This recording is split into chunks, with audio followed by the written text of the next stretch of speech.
Assalamualaikum warahmatullahi wabarakatuh. Alhamdulillahirabbil alamin wassalatu wassalamu ala nabiyina Muhammadin wa ala alihi wa ashabihi ajmain wa man tabi'ahum bi ihsanin ila yaumil amma ba'du. Segala puji Allah Subhanahu wa taala yang pada malam hari ini Allah Subhanahu wa taala masih berikan kita kesempatan, nikmat sehat, waktu luang, hidayah dan taufiknya sehingga kita kembali melanjutkan kajian kita yang sudah tidak berjumpa selama setahun ya. Terakhir pengajian kita tahun kemarin, tahun 2025. Ini adalah tahun 2026. Alhamdulillah santri-santri Al-Madinah ya di awal tahun itu tidak merayakan tahun baru. Ya. Itu diantara tanda orang-orang hebat adalah anti mainstream, ya, out of the box, berbeda dari kebanyakan orang. Santri-santri harus bermain di level yang berbeda. Ketika orang-orang pada umumnya malam tahun baru mereka merayakan dengan makan-makan, dengan bakar jagung, dengan menunggu 00 lewat 00 ya, tapi santri-santri ya seperti malam biasanya, tidur, kemudian paginya bangun, ya sholat malam, sholat subuh. Ini diantara sebuah kebaikan. Dan kita sekarang sudah berada di pertengahan bulan Rajab, artinya 1,5 bulan lagi kita akan menyambut bulan Ramadan. Tolong persiapkan ya hati dan juga ilmu, belajar fikih puasa, di murajaah lagi tentang fikih puasa dan fikih Ramadannya. Bagi yang masih punya utang, bayar utang Ramadannya. Mungkin Ramadan tahun lalu sakit sehingga dia belum mengqada Ramadan, maka 1,5 ini manfaatkan untuk mengqada Ramadan. Kemudian juga perbanyak doa, Allahumma barik lana fi Rajab wa Sya'ban wa balighna Ramadan. Meskipun doa ini bukan doa dari Nabi SAW, tapi tidak masalah selama tidak menyandarkan ya doa tersebut kepada Nabi SAW. Minta berjumpa dengan bulan Ramadan. Dan yang paling penting adalah persiapkan hati dengan taubat kepada Allah Subhanahu wa taala. Ya, bersihkan hati agar menyambut bulan Ramadan dengan taubat kepada Allah Subhanahu wa taala. Kita lanjutkan pengajian kita membahas Khulafa Rasyidun, yaitu temanya pasca wafatnya Utsman bin Affan radhiyallahu taala anhu. Sudah kita bahas kemarin bagaimana peristiwa terbunuhnya Utsman bin Affan. Ya, beliau terbunuh secara terzolimi. Kemudian kita bahas juga kesedihan ya ahli Madinah, penduduk kota Madinah karena wafatnya Utsman bin Affan. Dan kita akan bahas pada pertemuan kali ini bagaimana respon para sahabat-sahabat yang mulia. Di halaman 191 ya disebutkan situ bahwasanya yang menjadi pemimpin sementara adalah pemberontak. Jadi ketika Utsman bin Affan terbunuh di tanggal berapa? Tanggal berapa Utsman terbunuh di buku ini? Di tanggal berapa Adik-adik? Ya, tunjuk tangan coba. Satu masjid nggak ada yang tahu? 18. Ya tolong dicatat adik-adik ya, 18 bulan apa? Bulan apa? Zulhijjah. Tahun berapa? 34 apa 36? 35. Ya ketika itu yang menjadi pemimpin sementara adalah Al-Ghafiqi Ibn Harb Al-Aqi. Ya salah seorang pemimpin pemberontak Khawarij dari Mesir. Adapun para sahabat yang mulia disebutkan di antaranya adalah Zubair bin Awam. Ketika beliau mengetahui bahwasanya Utsman bin Affan terbunuh, beliau mengatakan rahimallahu Utsman, semoga Allah merahmati Utsman, inna lillahi wa inna ilaihi raji'un. Ini kalimat namanya kalimat apa Adik-adik? Istirja. Catat yang enggak tahu, istirja. Istirja itu adalah ucapan inna lillah wa inna ilaihi raji'un. Kita ini milik Allah, akan kembali kepada Allah. Kemudian dikatakan innal qauma nadimun, sebagian mereka yang membunuh menyesal. Kata Zubair, dabbaru, ya, mereka telah berpaling. Dan Allah mengatakan, ya, dalam surat Saba 54, wa hila bainahum wa baina ma yashtahun,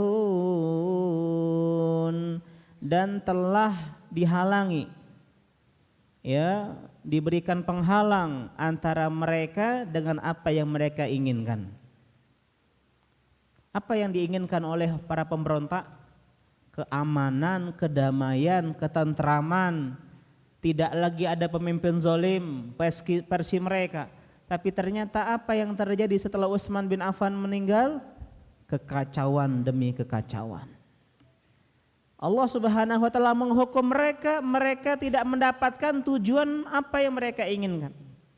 Mereka menyesal, ternyata yang kami inginkan itu bukanlah perdamaian. Ya, akan tetapi hanyalah hawa nafsu melampiaskan emosi kemarahan kepada para pemimpin. Talhah bin Ubaidillah ketika beliau pun mengetahui hal yang demikian, terbunuhnya Utsman bin Affan, beliau mengucapkan hal yang sama, rahimallahu Utsman. Tidak ada yang senang dengan kematian Utsman, mereka bersedih. Semoga Allah merahmati Utsman, inna lillahi wa inna ilaihi raji'un. Disebutkan bahwasanya sebagian mereka menyesal, tabban lahum, kata Talha, celaka mereka. Kemudian Talha membaca surat Yasin ayat 49 sampai 50. Ma yanzuruna illa sayhatan wahidah ta'khuduhum wa hum yakhisimun. Mereka hanyalah menunggu satu teriakan yang menghancurkan apa yang mereka sibuk berdebat tentangnya, tentang dunia. Kita berdebat tentang urusan dunia, mana yang lebih jago, Lionel Messi atau Cristiano Ronaldo. Beribut tentang siapa yang paling hebat, ya, yang paling hebat apakah Valentino Rossi atau siapa, Pedrosa. Kita berdebat tentang merek yang paling terkenal, tentang makanan yang paling enak, fashion yang paling bagus. Padahal ketika satu teriakan sangkakala membinasakan semuanya. Kemudian apa kata beliau? Fala yastati'una tawsiyatan wala ila ahlihim yarji'un. Ketika kiamat sudah datang, mereka tidak sempat lagi berwasiat kepada keluarganya dan mereka tidak bisa kembali kepada keluarga mereka. Artinya apa? Orang-orang kayak gini hanya menunggu hari kiamat untuk binasa. Kata Talha bin Ubaidillah. Ali bin Abi Thalib orang ketiga ketika mengetahui hal ini, beliau mengucapkan hal yang sama, rahimallahu Utsman, semoga Allah merahmati Utsman, inna lillahi wa inna ilaihi raji'un. Disebutkan sebagian mereka menyesal. Beliau membacakan Al-Hasyr 16-17, kamathali syaitan, ya, mereka seperti, ya, setan. Idh qala lil insani kfur falamma kafara qala inni bari'um mink. Ketika dikatakan kepada mereka kufurlah kalian, ya, setan menggoda, ya, kafirlah kalian. Ketika mereka kafir, setan mengatakan aku berlepas diri dari kalian. Dibunuhlah Utsman. Ketika mereka bunuh Utsman, ya, setan-setan tersebut berlepas diri. Inni akhafullaha rabbal alamin. Kata si setan, aku takut kepada Allah Tuhan semesta alam. Fakana akibatahuma annahuma finnari khalidina fiha. Dan endingnya, kesudahan bagi keduanya, baik setan maupun manusia yang mengikuti seruan setan tadi, keduanya berada di dalam neraka, mereka sesak kekal selamanya, dan itulah balasan bagi orang-orang yang zalim. Ini ucapan Ali bin Abi Thalib. Ucapan para sahabat Talha, Zubair, mereka mengutip ayat-ayat Al-Quran menjelaskan bahwasanya penyesalan mereka tiada berarti. Kemudian Sa'ad bin Abi Waqqas ketika beliau mengetahui hal yang demikian, beliau mengatakan rahimallahu Utsman, semoga Allah merahmati Utsman, kemudian beliau membacakan surah Al-Kahfi ayat 103 sampai 106. Qul hal nunabbi'ukum bil akhsarina a'mala. Katakan, katakan ya, aku akan kabarkan kepada kalian tentang orang-orang yang paling rugi perbuatannya. Paling rugi. Kenapa rugi? Alladzina dhalla sa'yuhum fil hayatid dunya wa hum yasabuna annahum yusinuna sun'a. Mereka tersesat jalannya, tapi mereka mengira berbuat kebaikan. Mereka merasa berbuat kebaikan, kita ini melawan pemimpin yang zalim, kita ini membela rakyat kecil, wong cilik, kita ini bla bla bla bla bla, tapi sejatinya mereka tersesat jalannya. Banyak orang yang merasa berbuat kebaikan, kita cinta orang soleh, kita memuliakan para kiai, ya, para leluhur, para pejuang dakwah dahulu, tapi mereka terjatuh dalam kesyirikan. Kita cinta kepada keluarga Nabi SAW, jatuh kepada kekufuran Syiah Rafidah.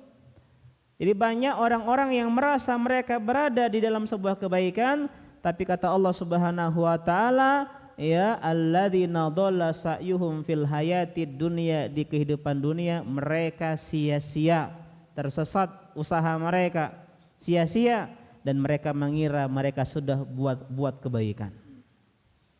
Kemudian ulaikal ladzina kafaru bi ayati rabbihim wa liqaihi fahabitat a'maluhum.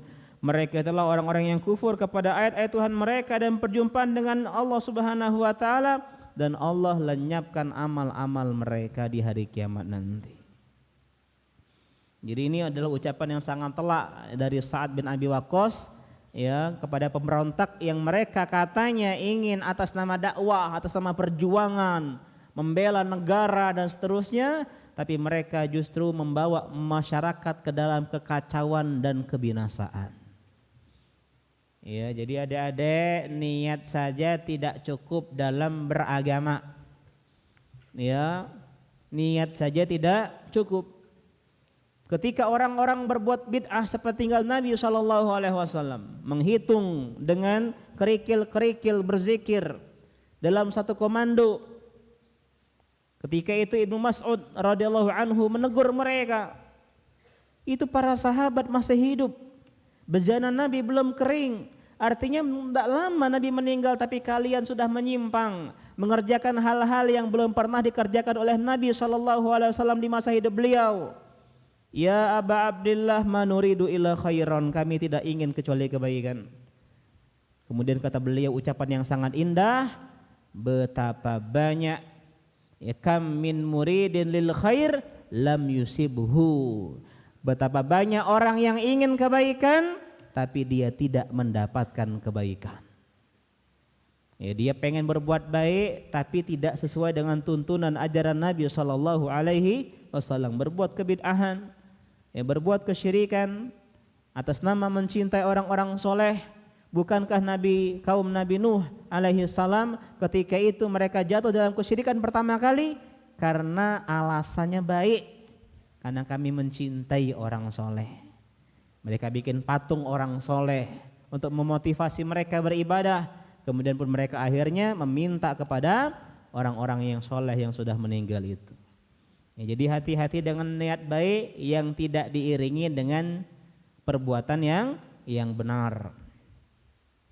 Kemudian ketika disebutkan bahwasanya mereka menyesal, apa kata Sa'ad? Allahumma ndamhum, ya Allah bikinlah mereka menyesal. Wakhzihim, dan hinakan mereka. Wakhzulhum, telantarkan mereka. Summa khudhum, dan binasakanlah mereka. Adik-adik kenal Sa'ad bin Abi Waqqas? Kenal? Kenal di mana? Tahu saja, beliau ini salah satu sahabat yang punya spesialis apa? Doanya dikabulkan. Jadi antara sahabat yang doanya mustajab adalah Sa'ad bin Abi Waqqas. Disebutkan bahwasanya, ya, doa Sa'ad ini diijabah oleh Allah Subhanahu wa taala. Semua yang terlibat dalam pembunuhan Utsman bin Affan, Abdullah bin Sabah, Al-Ghafiqi, Ashtar, Hakim bin Jabalah, Kinana At-Tujibi, mereka akhirnya mati terbunuh. Dan tidaklah seorang yang keluar 3.000 orang yang kita bahas kemarin, 1.000 dari Mesir, 1.000 dari Kufah, 1.000 dari Basrah, melainkan mereka semua matinya terbunuh, dibunuh matinya. Disebutkan ketika itu ada namanya Mustanir ibn Yazid dari saudaranya Qais ibn Yazid mengatakan apa? Wallahi demi Allah, ma'alimtu wala sami'tu bi ahadin ghaza Utsman radhiyallahu anhu wala raqiba ilaihi illa kutila. Tidaklah aku tahu dan tidaklah mendengar seorang yang ikut serta memberontak Utsman, merevolusi Utsman, menggulingkan Utsman, bahkan ikut-ikutan ke Madinah, melainkan mereka mati terbunuh. Qais bin Yazid menyebutkan ketika itu berkumpulnya orang-orang di Kufah. Semua terbunuh kata beliau. Ya. Ada Ashtar, ada Kamil bin Ziyad, Umar ibn Dhabi, ya. Dan semuanya terbunuh kecuali 2 orang, Umair dan Kamil. Umar bin Dhabi dan Kamil bin Ziyad. 2 orang ini masih hidup. Padahal Utsman bin Affan udah terbunuh puluhan tahun yang lalu. Sampai datanglah ya Hajjaj bin Yusuf As-Saqafi. Al-Hajjaj ketika itu ya di bawah kepemimpinan Abdul Malik bin Marwan maupun Walid bin Abdul Malik menguasai Irak. Beliau bergerilya cari siapa yang ikut serta menumbangkan Utsman bin Affan. Akhirnya 2 orang tadi yang dikira selamat ya sudah bertahun-tahun, berpuluh-puluh tahun ini. Dari zaman Utsman, Ali, Muawiyah, Yazid, ya. Kemudian Abdullah bin Zubair antara Muawiyah kedua, kemudian ada Abdullah bin Zubair, ada Marwan bin Hakam, kemudian Abdul Malik bin Marwan, kemudian Walid bin Abdul Malik. Udah berapa banyak itu pemimpin khalifah berganti-ganti. Udah banyak presiden misalnya berperiode-periode memimpin ketika itu. Tapi ternyata doa Sa'ad bin Abi Waqqas diijabah. Datang Hajjaj bin Yusuf ketika itu ke Kufah, kemudian dia membunuh tadi siapa? Kamil dan Umar tadi. Padahal tinggal 2 orang inilah yang masih hidup. Ternyata tetap ya azab Allah Subhanahu wa taala di dunia mendahului sebelum di akhirat. Utsman bin Affan meninggal di hari Jumat sebelum terbenamnya matahari di waktu yang mustajab untuk berdoa. Di tanggal 18 bulan Zulhijjah, ketika malam sudah mulai datang, falamma halla zulam. Istri Utsman siapa? Istri Utsman? Siapa dek? Istri Utsman bin Affan? Nailah. Siapa? Nailah atau Nailah. Nailah binti Farafisah ketika itu datang kepada Abdurrahman bin Udais al-Balawi, pemimpin pemberontak dari Mesir. Dia bilang, tolong keluarkan jenazah-jenazah di rumah saya. Ya, tolong urusi jenazah mereka ini. Ada Utsman bin Affan dengan 2 pelayannya dan 3 orang yang memberontak dan yang hendak membunuh Utsman. Tapi yang didapat oleh Nailah hanyalah bentakan dan celaan. Ente, ya bahasanya anti nih, nyuruh-nyuruh. Ya, biarin aja di situ, biarin aja. Gak usah diurus-urus, nggak boleh ada ngurus-ngurus jenazah itu. Di pertengahan malam, Marwan bin Hakam, sepupunya Utsman bin Affan, datang diam-diam ke rumah Utsman. Ketika beliau melihat jasad Utsman, beliau mengatakan, in taraktum Utsman hatta sabah. Kalau jasad Utsman dibiarkan sampai besok pagi, fa innal qauma sayumassiluna bihi. Itu para pemberontak akan memutilasi, mencincang-cincang jenazahnya Utsman bin Affan. Akhirnya kita harus keluarkan pada malam hari ini jenazah Utsman bin Affan secara diam-diam. Berkumpullah sebagian sahabat, Ali, Talha, Ka'ab bin Malik, Zaid bin Sabit, Hakim bin Hizam, Jubair bin Mut'im, Zubair bin Awam. Enggak nyampe 10 berkumpul dan mereka mengeluarkan jenazah Utsman bin Affan. Ya, dimandikan, dikafani, dan disolatkan, pemimpinnya imam solat jenazah beliau adalah Marwan bin Hakam. Dan ketika itu di tengah malam, adik-adik bayangkan orang yang nomor 3 terbaik di kalangan para sahabat Nabi SAW setelah Abu Bakar dan Umar, ya, dimakamkan tanpa banyak orang, tanpa meriah yang menyolatkan, yang mendatangkan, enggak. Jadi jangan sampai kita mengira bahwasanya tanda kebaikan seseorang hanya pada banyaknya atau sedikitnya orang yang memakamkan ataupun menyolatkan. Betapa banyak orang-orang mulia yang meninggal ketika itu disolatkan hanya oleh 1-2 orang saja. Ulama-ulama besar mengasingkan diri mereka, menjauhi manusia, kemudian meninggal di dalam masa tuanya hanya dimakamkan oleh 1-2 orang saja. Tidak masalah dimakamkan rame atau enggak rame, tapi yang paling penting bagaimana kita meninggal dunia. Kadang kita ini bercita-cita pengen meninggal dalam keadaan sholat, meninggal dalam keadaan ngisi pengajian, meninggal dalam kebaikan. Apa tujuannya? Apa? Oh, biar dipuji manusia. Riya berarti, sum'ah berarti. Tidak penting meninggal bagaimana, tapi meninggal di atas tauhid itu sudah husnul khotimah. Di atas pembaringan, di kamar mandi sekalipun, kecelakaan sekalipun, kalau ini orang bertauhid di atas ketaatan, insya Allah husnul khotimah. Jangan sampai menganggap mati husnul khotimah hanyalah mati dalam keadaan sholat, dalam keadaan mengisi pengajian. Ya, bahkan kita lihat orang yang berjihad sekalipun meninggal berjihad, kita pernah bahas kisahnya, ternyata kata Nabi apa? Dia penghuni neraka. Kenapa? Karena dia enggak ikhlas, riya, sum'ah. Biar dipuji, sepenting aku mati nanti. Aku pengen matinya di Mekah aja lah biar dipuji orang. Aku pengen meninggalnya sholat biar dipuji orang. Berarti bukan karena Allah Subhanahu wa ta'ala. Meskipun kita meninggal wal-iyazubillah dalam kondisi tenggelam misalnya, atau dalam kondisi ditimpa runtuhan atau sakit yang mengenaskan wal-iyazubillah, tapi selama bertauhid dan kita taat, insya Allah itu adalah akhir yang indah. Meskipun yang nyolatin kita ustadz, kita lagi merantau jauh, yang nyolatin kita cuma 1-2 orang, enggak masalah. Meskipun kita berharap tetap ya banyak yang mendoakan kita, itu manusiawi. Tapi kalaupun ternyata kejadian demikian, itu tidak mengurangi kebaikan seorang Utsman bin Affan. Ya, beliau hanya dimakamkan oleh 7 orang atau 8 orang saja, disolatkan beberapa orang diam-diam.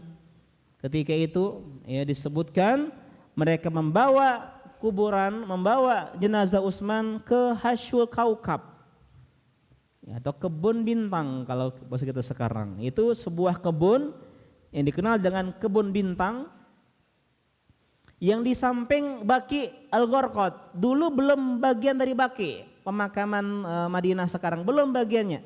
Di sampingnya, di sebelahnya dulu punya orang Yahudi, dibeli oleh Utsman bin Affan untuk kuburan beliau. Di samping Baqi Al-Gharqad. Jadi ketika itu beliau tidak dimakamkan terang-terangan karena masa fitnah, karena pemberontak masih ada di kota Madinah. Dan beliau pun akhirnya dimakamkan di sana. Di pagi harinya mereka pun membawa jenazah 2 pembantunya Utsman, Najih dan Sobih. Ya, kita bahas ini ada khilaf para ulama, ada yang mengatakan yang terbunuh hanya Utsman bin Affan saja, tapi ada yang mengatakan pelayannya juga termasuk. Karena beliau pun dimakamkan berdua itu di kebun tersebut, kemudian di samping kubur Utsman bin Affan. Ketika Muawiyah menjadi khalifah, Muawiyah memperluas Baqi Gharqad. Baqi Gharqad diperluas, akhirnya kebun bintang tadi masuk ke dalam bagian Baqi Ibn Gharqad. Sehingga kalau adik-adik umroh, bapak-bapak umroh, ya, ke Baqi Ibn Gharqad, itu diantaranya adalah ada dulu jasad Utsman bin Affan. Tapi yang mananya ya masih diperdebatkan, ya.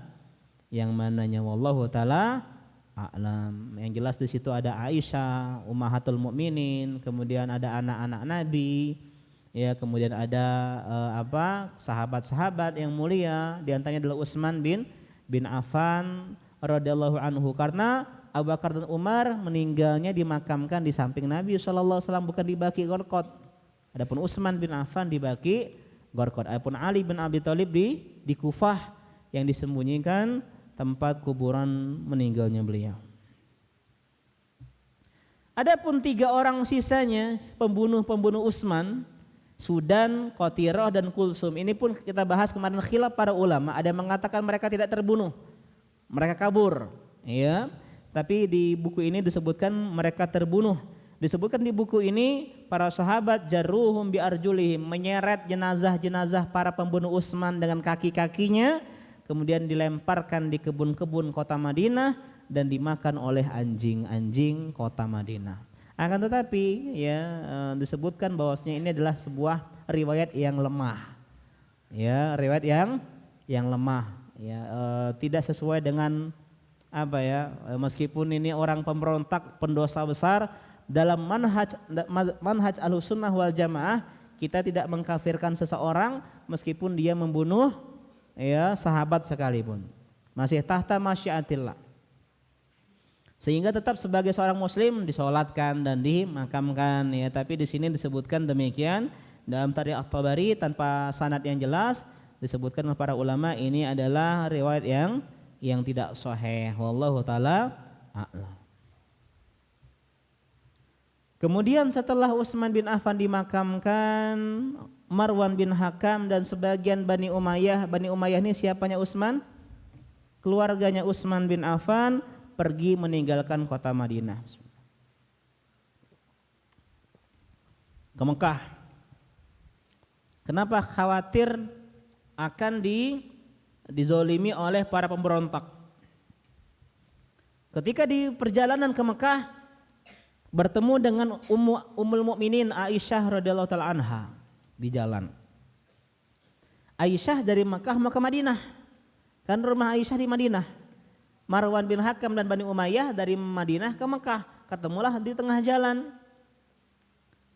Disebutkan bahwasanya ketika itu kan Aisyah pulang dari haji, disebutkan bahwasanya Utsman sudah meninggal dunia. Beliau pun bertarahum rahimahullah, innalillahi wa inna ilaihi raji'un, wada'at ala qatilihi wa la'anathum, dan mendoakan keburukan dan laknat kepada pembunuh Utsman bin Affan.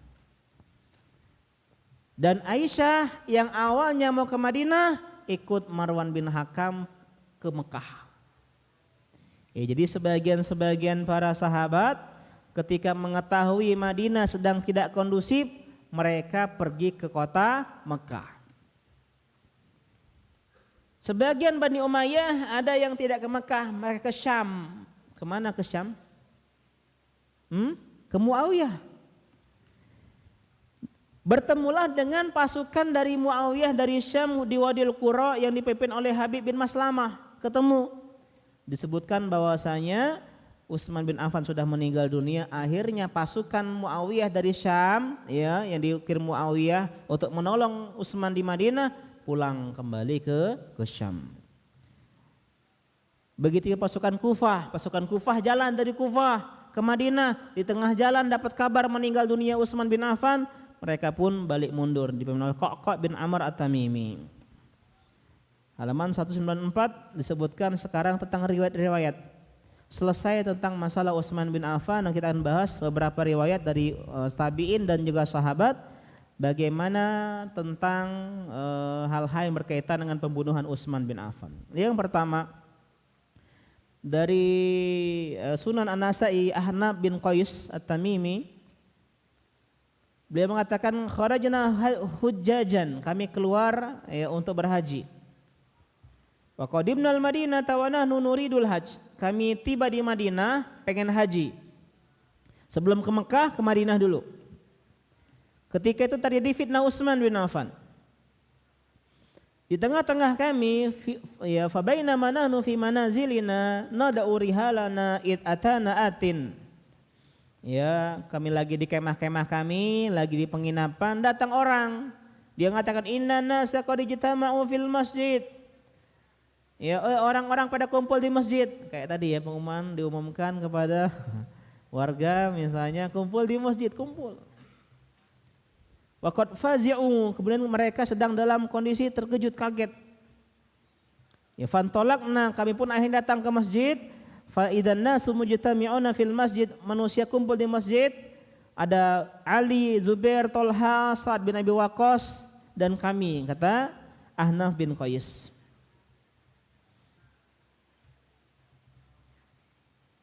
Kemudian Utsman bin Affan datang. Beliau mengenakan pakaian berwarna kuning. Dan beliau menutup kepalanya dengan kain. Kata Utsman, ahahuna Ali, ahahuna Tolha, ahahuna Zubair, ahahuna Sa'ad. Ada enggak Ali, Tolha, Zubair, Sa'ad di sini? Ada. Kemudian Utsman mengatakan, inni anshudukum billahi alladzi la ilaha illahu. Aku bersumpah demi Allah. Ata'lamuna anna Rasulullah qala man yabta'u mirbada bani fulan ghafarallahu lah. Bukankah kalian tahu Nabi pernah bersabda, siapa yang membeli marbat atau mirbat, tempat penambatan unta yang di dekat Masjid Nabawi ketika itu, punyanya Bani Fulan, semoga Allah ampuni dia. Fattaba'tuhu bi isrina alfan aw bi khamsatin wa isrina alfan, dan aku yang membelinya, kata Utsman. Aku membeli dengan 20.000 ya, emas atau perak, atau 25.000. Aku datangi Nabi, aku kabarkan aku telah membelinya wahai Nabi. Kata Nabi, ij'alhu fi masjidina wa ajruhu laka. Ya, letakkan itu di dekat masjid kita, Masjid Nabawi, dan itu adalah pahalanya untukmu. Ini yang pertama. Ini bukan berarti Utsman bin Affan ini klarifikasi ya, haus validasi, tidak. Tapi terkadang klarifikasi dibutuhkan kalau berkaitan dengan agama. Contoh fatwa yang menyeleneh misalnya. Tapi kalau dalam dosa kesalahan pribadi enggak usah klarifikasi, Allah saja yang Maha tahu. Ya, manusia meninggalkan tidak membahayakan akhirat kita. Kemudian apa? Kemudian disebutkan yang kedua, aku bersumpah demi ya Allahumma na'am, iya benar, demi Allah benar. Utsman mengatakan, aku bersumpah demi Allah Subhanahu wa taala, bukankah kalian tahu ketika Nabi mengatakan man yabta'u bi'ra rumah ghafarallahu lah, siapa yang membeli sumur rumah, sumurnya milik orang Yahudi. Ketika itu kaum muslimin paceklik ya, kemarau, enggak ada sumur yang mengeluarkan air kecuali sumurnya Yahudi. Pengen dibeli oleh Utsman, enggak mau Yahudi. Enggak mau. Ya, ini sumur saya. Akhirnya boleh sewa saja, sewa. Ya, dengan uang mahal sewa saja. Sumurnya tetap punya Yahudi, enggak mau dijual. Utsman bin Affan pinter. Akhirnya apa? Disewa, 1 hari Utsman, 1 hari Yahudi. 1 hari Utsman, 1 hari Yahudi. Di gilirannya Utsman, beliau gratiskan air untuk semua orang kaum muslimin. Akhirnya di hari pertama, di hari yang Utsman, rame orang antri air. Sedangkan di harinya si Yahudi, krik. Enggak ada yang antri, nunggu hari besok gitu kan. Ya. Akhirnya omzetnya si Yahudi turun, yang dia jual air tadi dengan harga yang naik mencekik ya, memonopoli kelangkaan barang. Akhirnya apa? Dia nggak dapat apa-apa. Waduh, kalau kayak gini saya rugi. Akhirnya dia jual sumur tersebut kepada Utsman bin Affan, dan Utsman berhasil membeli sumur rumah tadi dan beliau wakafkan di jalan Allah. Inilah yang akan menjadi apa? Wakafnya Utsman bin Affan, hotelnya sekarang masih ada di kota Madinah dari sumur ini. Apa kata Nabi, siapa yang membeli sumur rumah tadi, maka Allah akan ampuni dia. Kata Utsman, aku yang membelinya seharga sekian. Kemudian aku datangi Nabi, aku beli ya Rasulullah. Kata Nabi, ij'alha siqayatan lil muslimin wa ajruha laka. Ya, jadikanlah wakaf bagi kaum muslimin, monggo mau minum sebanyak-banyaknya. Karena dalam Islam tidak boleh menjual air. Ya, air itu milik Allah Subhanahu wa taala. Terus gimana dengan air ini? Ini bukan jual air, tapi jual jasa kemasan. Ya, dia datang jauh-jauh ke pegunungan, dikemas, dimasukin ke dalam botol, dalam gelas, kayak dalam apa, dijual. Bukan air yang dia jual, jasa pengemasan. Ya. Qalu Allahumma na'am. Iya benar. Yang ketiga kemudian kata Utsman bin Affan, ya aku bersumpah demi Allah, bukankah kalian tahu Nabi mengatakan ketika beliau melihat para sahabat dan Nabi mengatakan man yujahiz haula ghafarallahu lah. Siapa yang menyiapkan perbekalan jihad untuk mereka-mereka ini, orang-orang yang tidak mampu ini, fajahaztuhum ya ghafarallahu lah, Allah akan ampuni dia. Itu ketika itu di pasukan Usrah, Jaisul Usrah itu adalah pasukan di perang apa? Perang Tabuk. Kita bahas hari Selasa.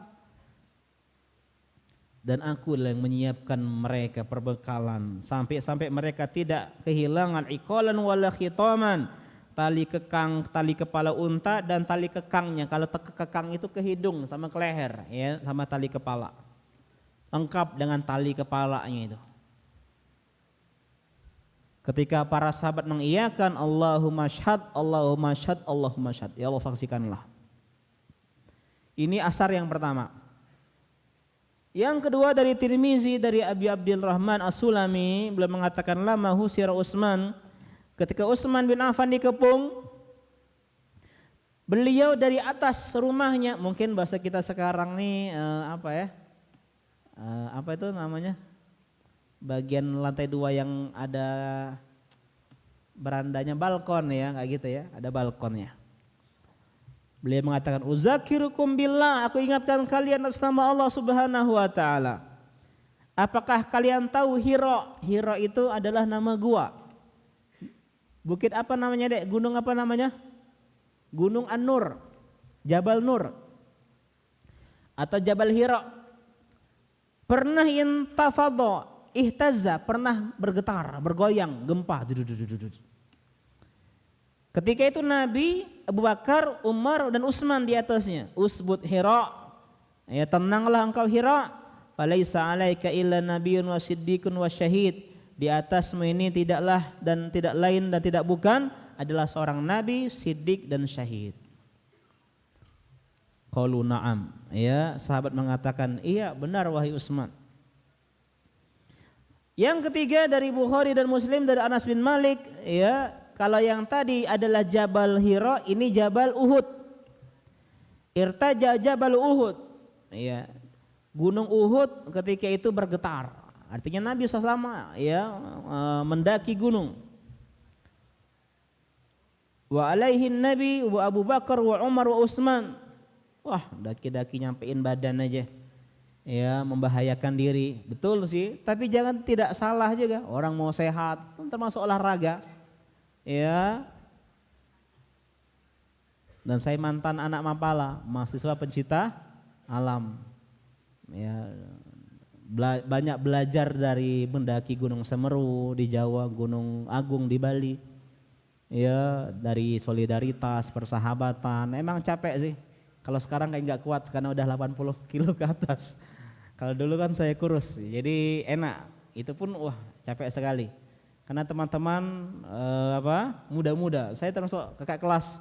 Mereka muda-muda. Kalau Ustaz Hidayat enggak hobi yang begitu-begitu. Beliau hobinya mendaki kitab ya. Mendaki kitab. Jadi ketika itu kan termasuk olahraga, kemudian tadabbur alam dan semisalnya. Nabi SAW mendaki gunung bersama sahabat-sahabatnya, Bakar, Umar, Utsman. Bergetarlah gunung Uhud, kata Nabi, uskun Uhud, tenang wahai Uhud, fama alaika illa nabiyyun wa siddiqun wa syahidan. Karena di atasmu ada seorang nabi, siddiq dan 2 orang syahid. Ya, Ustadz Syafiq Riza Hasan Basalamah, hafizahullah, pernah tuh ya bikin konten sekaligus naik Gunung Hira. Naik Gunung Hira, Masya Allah, berjalan 2 jam tuh daki.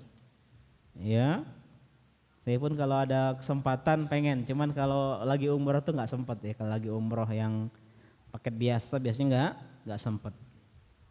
Atau Gunung Uhud, Gunung Uhud, ya. Termasuk juga gunung, bukan nggak ada pahala, nggak ada. Ini cuma sekedar sekedar rekreasi saja.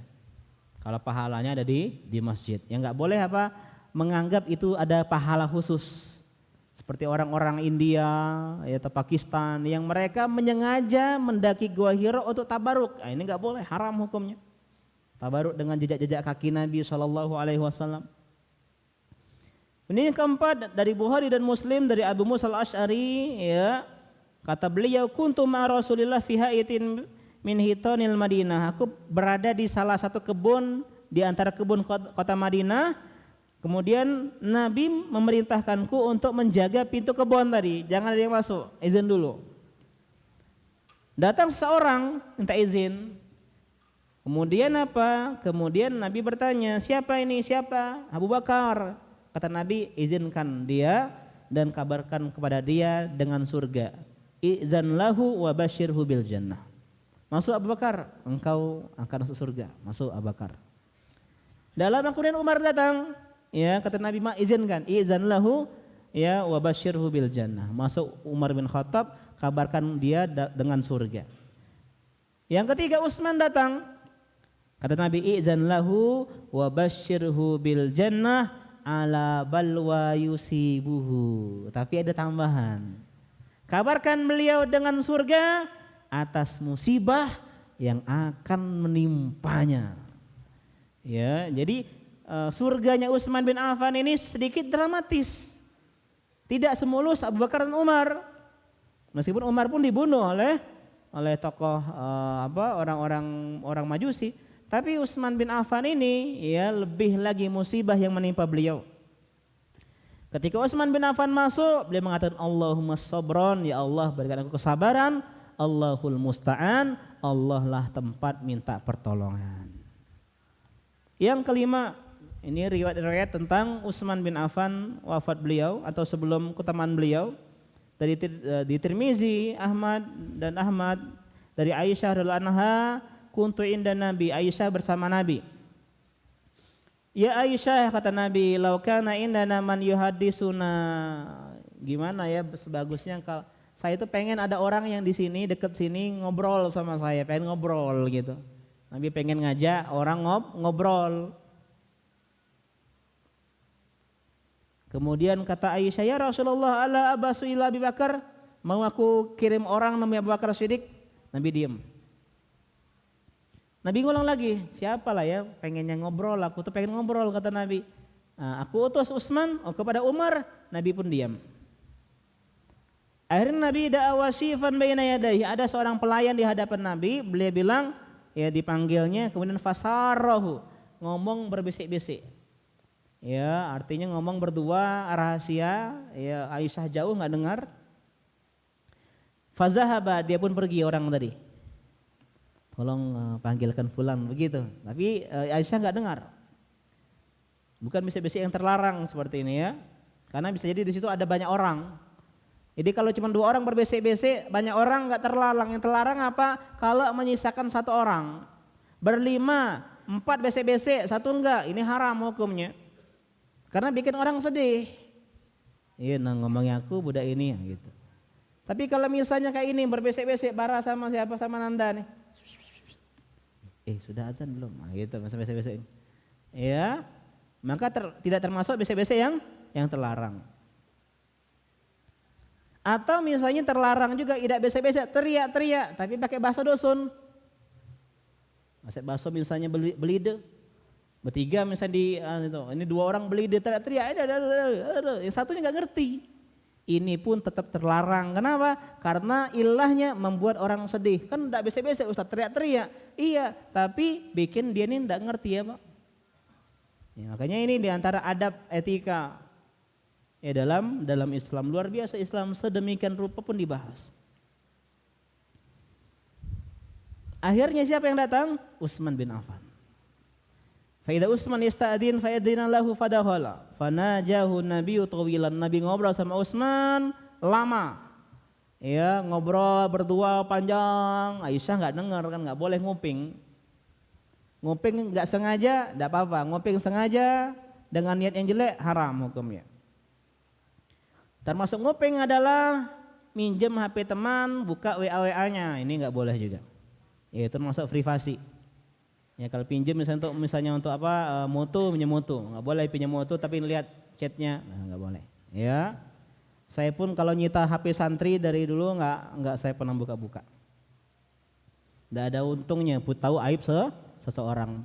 Pengennya tuh santri itu di pikirannya bagus, baik, itunya yang diingat, ya. Jangan sampai pengen tahu apa kekurangan seseorang, karena itu ujian. Tahu aib seorang itu ujian, apakah kita menjaganya atau malah kita membicarakannya dan semisal. Sudah azan, ya. Assalamualaikum warahmatullahi wabarakatuh.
Alhamdulillah, salatu wassalamu ala alihi wa sahbihi wa la hawla wa la quwwata illa billah. Lanjutkan.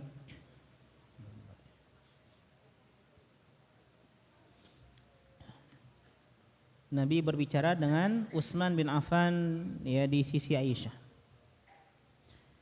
Kemudian di antara ucapan yang beliau keraskan, ya Utsman, innallaha muqammisuka qamisan. Allah akan mengenakan engkau pakaian. Ini bahasa kinayah, kiasan, maksudnya ada kekhilafahan.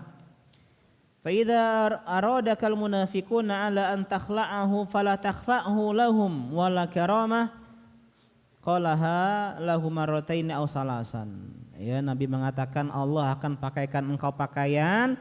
Kalau orang-orang munafik pengen engkau meninggalkan pakaian tersebut, menanggalkan, melepasnya, jangan kau lepaskan. Ya, dan Nabi menegaskan 2-3 kali ucapan ini. Nu'man bin Bashir al-Ansari ketika mendengar ini dari Aisyah, beliau mengatakan, aina kana hadzal hadisu anki? Di mana ya percakapan itu terjadi wahai Aisyah? Kata Aisyah, nasituhu wa ma zakartuhu. Aku lupa, kata Aisyah.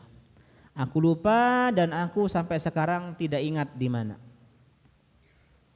Ya, jadi ini diantara kewaraan Aisyah. Harusnya kalau dia ngomong di rumahku kan tidak ada yang tahu juga, ya. Dan itu pun nggak terlalu penting karena tempat kan. Tapi tadi Ya, sekecil apapun mengatakan tidak tahu. Jangan macak-macak. Ustadz, apa jenis apa warna kulitnya anjing Ashabul Kahfi? Kalau aku bilang coklat kan kalian nggak tahu benar apa enggak gitu. Coklat hitam atau agak keabu-abuan. Tapi tadi kalau nggak tahu bilang nggak tahu. Meskipun itu hal yang tidak penting sekalipun. Kemudian ketika Muawiyah mengetahui tentang hadis tersebut, beliau minta kepada Aisyah untuk menulis hadis tersebut. Kemudian Aisyah tulis dan Aisyah kirimkan ke Syam. Yang keenam, dari Tirmizi, dari Abi Sahlah, beliau mengatakan, aku mendengar Utsman bin Affan ketika hari pengepungan mengatakan, inna Rasulullah ahida ilayya ahdan. Nabi mewasiatiku suatu wasiat. Wa ana mumtasilun lahu, yang aku ikuti wasiat tersebut. Wa sabirun alaihi insyaallah, dan aku bersabar di atasnya insyaallah. Dan benar beliau bersabar sampai terbunuh dalam kondisi syahid. Yang ketujuh, Tirmizi dan Ahmad dari Abdullah ibnu Umar ya radhiyallahu anhuma, beliau mengatakan bahwa Nabi SAW ketika menyebutkan tentang fitnah, ya, ketika itu beberapa sahabat kata Nabi, yuktalu fiha hadal muqanna' yauma idin mazluman. Nanti ini orang yang tertutup wajahnya ini, yang menutupi wajahnya ini akan terbunuh secara terzolimi. Ibnu Umar lihat siapa yang dimaksud oleh Nabi. Fanazartu ilal muqanna' fa idza huwa Utsman bin Affan. Dan ternyata yang menutupi wajahnya atau kepalanya dengan kain tadi adalah Utsman bin Affan radhiyallahu taala anhu. Dari Tirmizi, dari Abil Ash'as As-Sun'ani, beliau mengatakan ya bahwasanya ketika itu para khutbah, para khatib berdiri di Syam setelah terbunuhnya Utsman bin Affan. Di antara mereka ada para sahabat-sahabat Nabi, dan di antara akhir mereka ada orang yang mengatakan, disebutkan Murrah ibn Ka'ab. Kata beliau, laula hadisun sami'tuhu min Rasulillah ma qumtu. Kalau bukan karena hadis yang kau dengar dari Rasulullah, aku tidak akan berdiri. Disebutkan bahwasanya Nabi menyebutkan tentang fitnah. Faqarrabaha famarra rajulun muqanna'un fi saubin. Datang lewat orang yang menutup wajah dan kepalanya dengan kain. Kata Nabi SAW, hada yauma idin alal huda. Orang ini nanti di hari fitnah tadi berada di atas petunjuk. Aku lihat siapa itu? Ternyata beliau adalah Utsman bin Affan. Kemudian aku menemui Nabi SAW. Summa qultu ya Rasulullah atani hada. Maksudnya Utsman? Qala na'am, iya Utsman bin Affan. Ya, hadis-hadis yang disebutkan tadi menunjukkan bahwasanya Utsman bin Affan pun tahu ya bahwasanya beliau di atas petunjuk, dan Nabi minta beliau untuk bersabar, enggak usah mundur dari kekhilafahan, dan beliau akan mati dalam keadaan syahid ya. Dan ketika terjadi hari-hari pengepungan, Utsman pun sadar bahwasanya beliau pun akan wafat secara terbunuh ya, sehingga Utsman bin Affan ya, mengatakan kepada para sahabat untuk bersabar karena beliau sudah tahu endingnya. Jangan angkat senjata, jangan ada pertumpahan darah, jangan ada yang berperang, seterusnya. Meskipun para sahabat ketika itu ingin membela beliau, nah ya, tapi Utsman bin Affan menganggap darah itu mahal. Dan inilah yang menyebabkan Utsman bin Affan terus-menerus enggak mau berperang di kota Madinah. Ya, beliau perintahkan para sahabat untuk meletakkan senjata-senjata mereka, pulang ke rumah-rumah mereka. Dan ini juga yang menjadi alasan kenapa Utsman bin Affan tidak mundur sebagaimana 99 gitu. Ya, mundur kalau ketika itu kan ada yang revolusi, mundur presiden kita diganti Pak Habibie ketika itu, Pak Soeharto. Ya, tapi ini tetap enggak mau mundur ya, meskipun beliau terbunuh, Utsman bin Affan. Karena beliau tidak mau ya darah tertumpah karena beliau. Yang kesembilan dari Bukhari dan Tirmizi dari Utsman ibn Abdullah ibn Mauhib, beliau mengatakan seorang dari Mesir datang untuk haji. Dia lihat ada orang-orang pada kumpul. Tanya siapa orang-orang ini? Oh, ini mereka orang-orang Quraisy, sahabat Nabi. Terus syekh yang tua itu siapa? Oh, itu adalah Abdullah bin Umar, sahabat Nabi yang terkenal. Langsung dia temui, ya Ibnu Umar, ini sa'iluka an syai', aku pengen bertanya kepadamu, hadisni, tolong jawab aku. Ya, yang pertama apa pertanyaannya? Apakah benar bahwasanya Utsman bin Affan kabur di hari Uhud?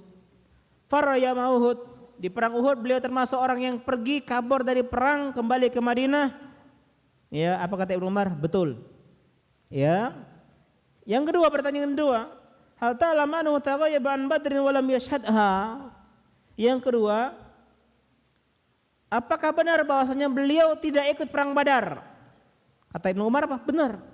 Beliau kabur dari perang Uhud, beliau enggak ikut perang Badar. Yang ketiga, hal ta'lamu annahu taghayyaba an bai'ati Ridwan wa lam yashhadha? Beliau juga enggak datang ketika bai'at Ridwan, enggak ikut bai'at Ridwan. Kata Ibnu Umar, benar. Allahu Akbar, kaget orang itu. Ya, tapi dengarkan dulu. Tak sampai ta'al ubayyinu laka, aku jelaskan, kata Ibnu Umar. Adapun firaruhu yauma Uhud, beliau keluar atau kabur dari perang Uhud, ya, aku bersumpah bahwasanya aku bersaksi Allah sudah memaafkan beliau. Ali Imran 155. Innal ladzina tawallaw minkum yauma taqal jam'an. Orang-orang yang kabur dari peperangan ketika berjumpa orang-orang musyrikin dan orang-orang muslimin di hari Uhud, innamastazallahumush syaitanu bi ba'di ma kasabu. Allah, ya, katakan setan menyesatkan mereka, membuat mereka tergelincir. Itu memang kesalahan mereka, kata Allah. Tapi walaqad afallahu anhum, dan Allah mengampuni mereka. Ketika seorang pendosa bertobat, Allah terima tobatnya dalam hadis apa? Kaman la zanbalahu, seperti tidak pernah berbuat dosa.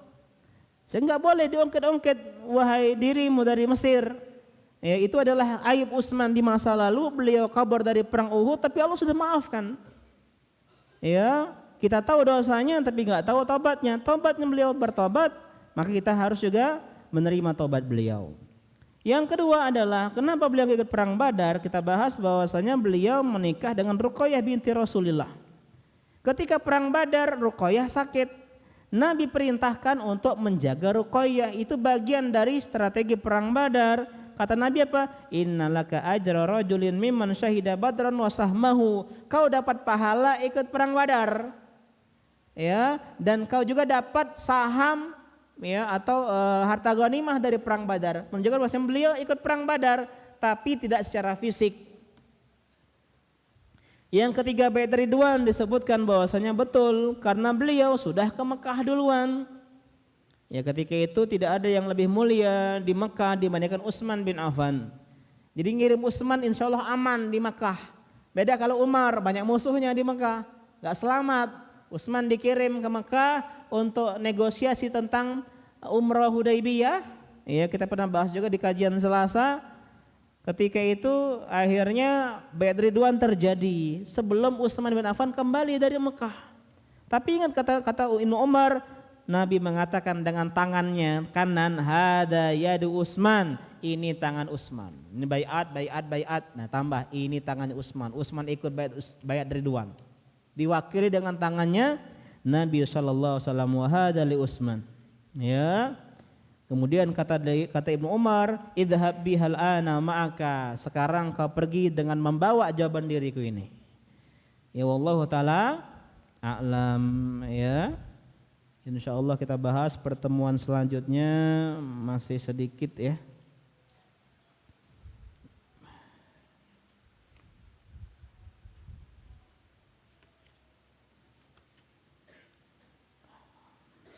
Tentang Hudzaifah bin Yaman, bagaimana beliau si pakar fitnah, menjelaskan tentang masalah wafatnya Utsman bin Affan. Kita bahas dulu dua pertanyaan di sini. Kalau jual beli air dilarang, bagaimana dengan isi ulang galon? Syukran Ustaz. Sama, isi ulang galon itu adalah jasa pengemasan, ya, bukan yang dijual airnya. Ustadz, kenapa Ustadz makam Ali bin Abi Thalib disembunyikan di Kufah? Ya, karena ketika itu konflik ya antara Bani Umayyah, ya, Muawiyah dan juga antara sebagian pengikut Ali, ya termasuk juga ketika itu orang-orang Khawarij yang di barisan Ali maupun yang sudah keluar.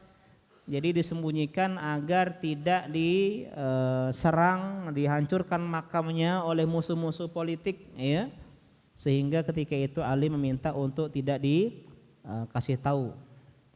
Apa itu bait Ridwan? Yang bertanya ini kalau setuju insyaallah nanti semester 2 bentar lagi dapat ya sama ustadz di kelas ya. Ustadz sirah kalian di kelas. Bait Ridwan itu adalah baiat yang terjadi di perjanjian Hudaibiyah di tahun ke-6 Hijriah, ya tahun ke-6. Demikian pengajian kita pada malam hari ini. Insyaallah pada pertemuan selanjutnya dan selanjutnya lagi kita bahas tentang masalah biografi dari Ali bin Abi Thalib radhiyallahu anhu dan juga bagaimana masa kekhilafan beliau. Dan kita akhiri dengan kafir majelis. Subhanaka Allahumma bihamdika asyhadu an la ilaha illa anta astaghfiruka wa atubu ilaik. Wassalamualaikum warahmatullahi wabarakatuh.